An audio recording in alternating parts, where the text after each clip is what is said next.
I wanted to talk about the stakeholders of Smash because, to be honest, most conflicts with regards to tournaments center around this kind of framework of who the stakeholders are, what are their best interests, and how do we resolve some sort of compromise to balance so that everybody, gets their fair share of the pie.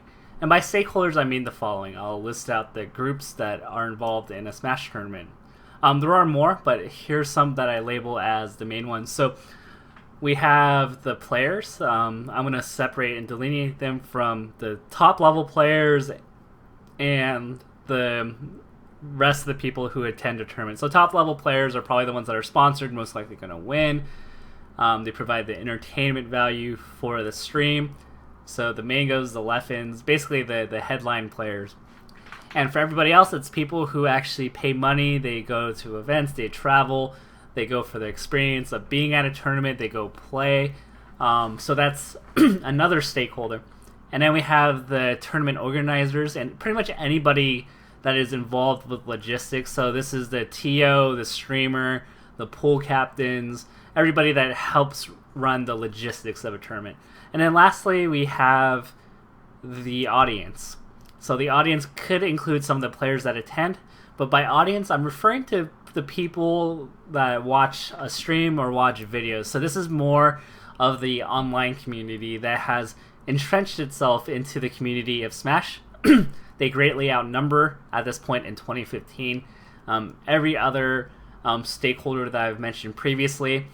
This is very obvious when you look at the simultaneous viewers of a Twitch tournament, or a tournament that's displayed on Twitch. EVO has gone 203,000 people watching. The various degrees of how involved they are with Smash depends. Sometimes they're very prominent players like PPMD who watch streams very often, to the average esports enthusiast who may never play Melee but they are interested in watching it, to the people that may only watch for the bigger events.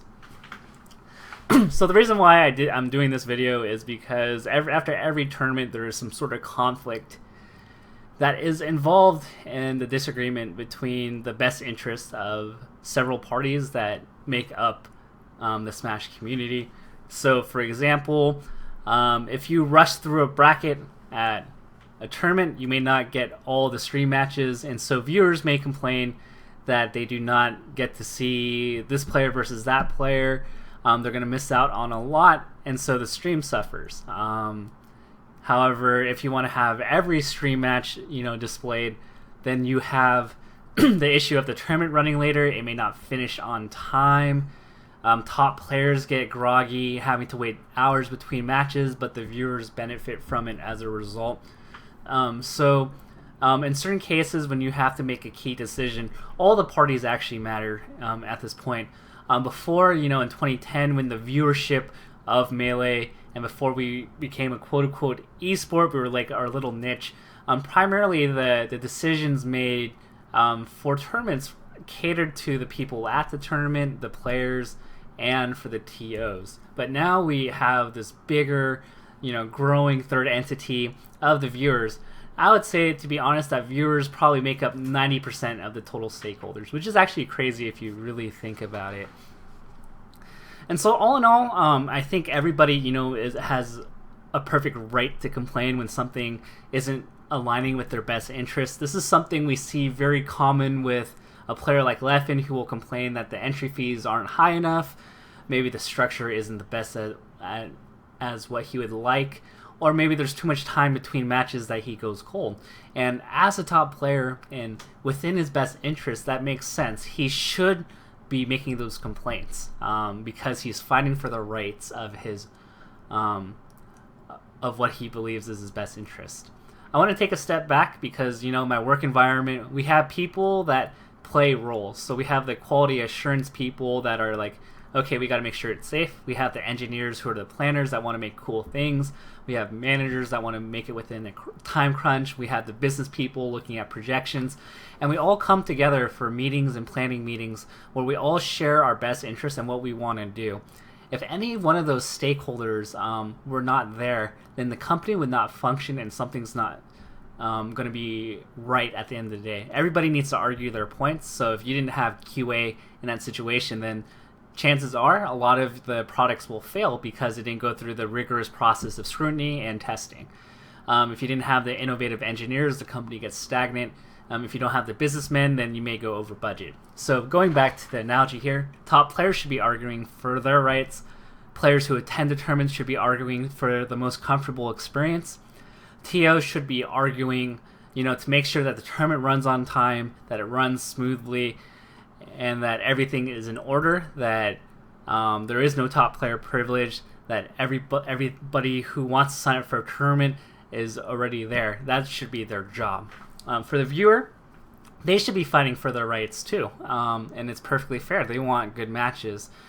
They want to see, exciting commentary. That's why they boo off the bad commentators. Although it could be a little bit, I would say, a little harsh at times. I think, they have every right to help, give their opinions on what's good and what's bad. And moving forward, a lot of how tournaments improve is through this ongoing dialogue, this tug of war between all these stakeholders that come into play. If you ignore any one of them, then Melee, the growth of the community becomes imbalanced and we will not continue to grow.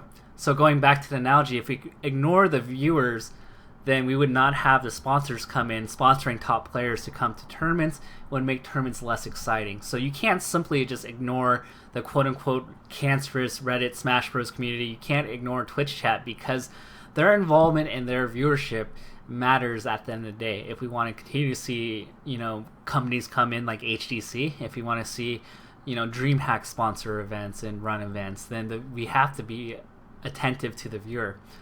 Top players run the show, so if you push them to their limits and they refuse to play or they don't want to attend anything anymore because of the harsh conditions and it's not fair, then you lose out on a great show. There's a great deal of difference watching Mango versus Armada as opposed to watching two mid-tier players playing. People really want to see the best of the best, and by having them play on stream a lot, it grows the game. Everybody's excited and they innovate, and it builds narratives because they are the best. It's important to also balance for TO considerations, because if you don't finish on time, then you don't have a show, and nobody really wants to see grand finals get canceled because it didn't finish on time. So all in all, I mainly did this video because I want to create a framework for people to really just balance their views, to just understand all perspectives of what it takes to grow the community, to run tournaments, to accommodate, and really just see it grow from year after year to year. So, if you ever see a person with a viewpoint that you highly disagree with, just consider that, most of them are actually pretty valid if you look at the type of hat or role that they play within the community.